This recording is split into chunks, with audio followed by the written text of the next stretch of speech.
Hey there, folks. Look at that nice sunset through the trees there. It's late afternoon, early evening right now, and I just wanted to do a quick video on, I never really made a video on this before, but it's something that's certainly not unique to the DC area. Whoa. Anyways, it's something that's certainly not unique to the DC area. It's a phenomenon, in many parts of the country, many parts of the world. But I'm just going to sort of go through and explain about why the weather in the DC area, and this is true of many similar climates, and really just many places, generally speaking, throughout the world, is so unpredictable. And mostly, winter weather we're talking about. Obviously, summer weather is more predictable. You don't really get a cold event in summer or late spring or early fall. Those are warm, humid, hot months. But our winter weather here, it's very interesting. It got to like 16 or 17 last night. It was really cold. And then that was like one of the lowest. I think the lowest we've gotten is like 12 or 14. So it got like really cold last night. It's about 38 right now. And it was in the 60s a few days ago. I was actually gonna make a video. We got like a dusting of snow, like before the Super Bowl. And then I was watching the Super Bowl and the Bengals lost. So I decided not to upload the video. But some of my family members were there. So it was, we have a lot of family from Cincinnati, so that's why it's kind of unfortunate, but no hard feelings, so it's okay. But anyways, just wanted to make a video on this now, and like I said, 16 or 17 last night, really cold, first night in the teens in a couple weeks, and then 38 today or something. Nice, a few days in the 60s last week, and then like in a couple of days, like this rest of this week should be mostly lows in the 30s and 40s and highs in the 50s and 60s. So it's like just crazy temperature swings. And so the thing about the DC area that makes us, palm exotic plant growers and zone pushers, that makes it so difficult for us is that things can seem stable, meaning like it can have 1 week where it's like, lows in the 20s and highs in the 30s or 40s in the middle of winter. And then you just have that one day it can be all it is to do it in. And it's obviously not, the weather that we get here when we get like a bad wintry mix or something comes from elsewhere. If you get a cold blast down from New England, or sometimes it can roll down, from the Midwest or something like that and go all the way down to Florida. And the thing about that sort of differentiates the East Coast from the West Coast, this is especially true, I guess, in the Midwest and the Plains, is that, generally speaking, it's pretty flat. Obviously, there are some big mountains near here. There's some 3, 4, 5, even 6,000 foot mountains in the East Coast.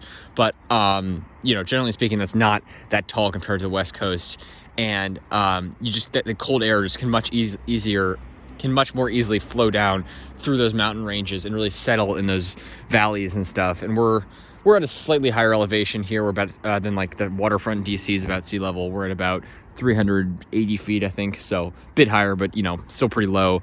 And the advantage of a place like Southern California, like LA has, is the nights are really cool. It can get in the 50s, 40s, even the upper 30s sometimes at night in winter in Southern California, but it's incredibly consistent, and you basically never have a bad freeze. Like whereas in, most of Texas, you can have a really bad freeze because that cold air rolls right down the Great Plains. And also our wet climate, a moist climate, can be more freeze prone, generally speaking, than the areas out west. That said, you have crazy temperature fluctuations. Like I said, I was looking at St. George the other day. It was like 33 is the low and then 70 is the high. It's just like you have these crazy temperature fluctuations in semi-arid and desert climates than you do here, but it still is more consistent because that desert heat, there's something about the fact that lack of humidity in a desert climate that does keep it more regulated, and the lows and highs are very consistent, generally speaking. But yeah, it's just the East Coast is just crazy unpredictable, and it all has to do with where you're situated. We're at just about, I think like a couple miles north of here is the exact 39 degree latitude line. We're like 38.97 or something. So we're very far north. Sorry, I should say we're not that far north, generally speaking. I mean, considering how cold it gets here, I mean, it's obviously not crazy, but it's like zone 7. This is pretty far south. I mean, like Europe, I think we're like south of all of Europe or something like that. It's, we are very, far south compared to Europe, and it just has to do with where things are situated. You have that cold air flowing down from Greenland and from northern Canada is what can get us and what can flow down. And you can just have these sporadic, unpredicted, like on the west coast, the Pacific Northwest, Alaska and Yukon and that area can spill into, like you saw in Vancouver, the bad freeze in Seattle in the Pacific Northwest last year. You can have that in these wet climates, and that cold air just flows down, whereas here it comes from Labrador, Newfoundland, up north, Nunavut, and Greenland even, and it just really flows down the east coast, and it can hit strong all the way, literally all the way down to Miami and South Florida. So it's it's not to it can sort of lull you into a false sense of, oh, maybe something's hardy here that really isn't. Whereas where you, to the point where you have 100-year-old palms, Washingtonia palms, and other palms in Houston, Dallas, what have you, these 6 cities where 100-year-old palms never damaged, or at least especially definitely not killed by a freeze after a century of growing completely fine, get knocked out by one winter. It just shows you what happens. It's just very unpredictable. And even you have very small examples of this every winter. Even if it's a mild winter, you'll still have nights like what we had last night, where it got down to like 16 or 17, and then in a few days it'll be in the 60s, and like the lowest lows will be in the 30s.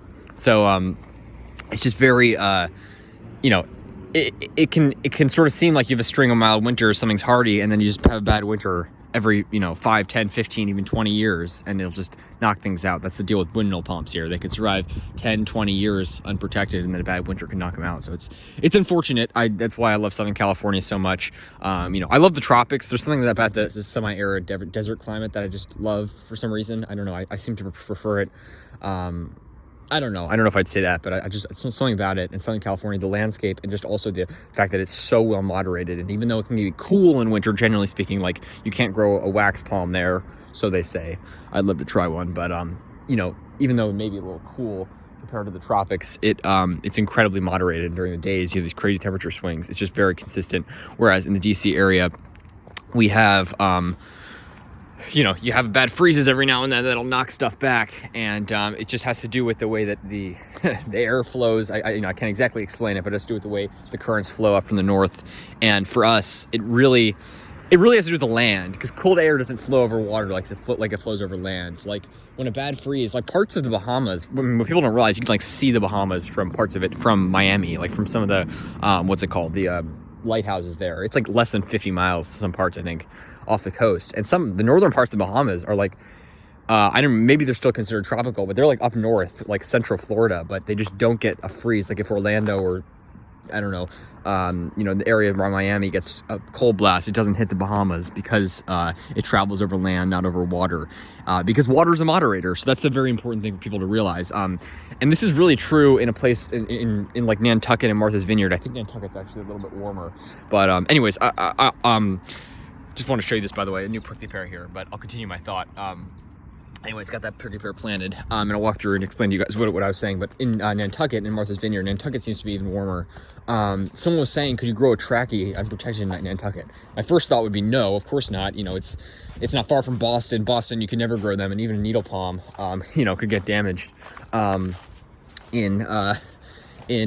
Nantucket, not Nantucket, in Boston. So I was like, definitely not. But when you look at the weather there, someone said it rarely drops below 25 Fahrenheit. I don't know if that's exactly true, but when I looked at the weather, this was like early winter, it was like no lows below 25 Fahrenheit, and then the lows in Boston for that week were like in the single digits. So it's insane how well moderated. I wouldn't be surprised if you did it in sheltered spot. You need it in sheltered spot because it's very windy there. It's basically just exposed blocks of sand, but I wouldn't be surprised if you could get away with a windmill palm in a sheltered spot, because the cold blasts that travel down New England and in New York and whatnot do not travel over the water. So even an island just 50 miles off the coast or less is just insanely well moderated. So that's the thing to keep in mind. It's just it's kind of complex, but I don't fully understand it, and it definitely can cause a problem, but it also has its advantages. Having a wet, humid climate like this can pose us more serious risk to bad freezes from the north.